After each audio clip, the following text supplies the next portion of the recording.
সোমবার রাত 10টায় রাজধানী বছিলা চায়ের দোকানে জুলাই হত্যা মামলার সাক্ষী ও বৈষম্য বিরোধী আন্দোলনের মোহাম্মদপুর থানা সমন্বয়ক ইব্রাহিম খলিল নামে এক যুবককে কুপিয়ে জখম করে দুর্বৃত্তরা। পরে স্থানীয়রা উদ্ধার করে রাজধানী পঙ্গু হাসপাতালে নিয়ে যায় ইব্রাহিমকে। খবর পেয়ে হাসপাতালে যান খেলাফত মজলিসের আমির মামুনুল হক। এই ঘটনার তীব্র নিন্দা জানিয়ে বলেন, নির্বাচন পরবর্তী জুলাই হত্যা মামলা সাক্ষীর উপর এমন হামলা দেশের জন্য আতঙ্ক। এই ঘটনায় দ্রুত বিচারের দাবি জানান তিনি।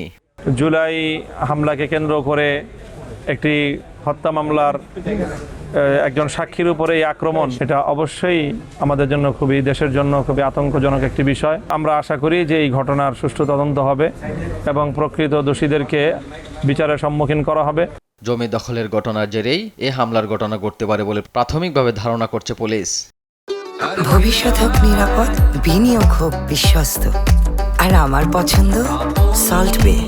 ওয়েলকাম টু সল্ট বে।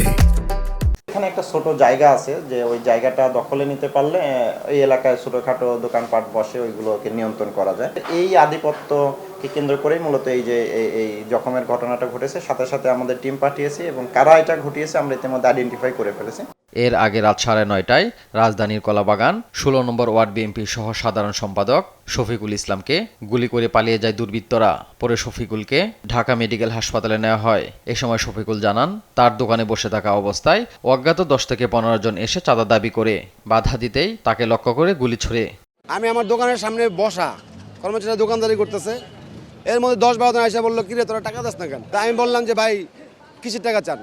এই তুই গুন্ডা গেছিস, কই এগুলি করছিস? এই মানে আমার পায়ে করছিল, আমি হাতটা দিছি, আমার হাতে লাগছে। এ সময় বিএনপি নেতারা হামলার সুষ্ঠু তদন্তের দাবি জানিয়ে বলেন, মুক্ত ও সুশৃঙ্খল 16 নম্বর ওয়ার্ড গড়ার চেষ্টার বাধা হিসেবেই এই ঘটনা ঘটিয়েছে অজ্ঞাতরা। এইচ হিমেল, দেশ টিভি, ঢাকা।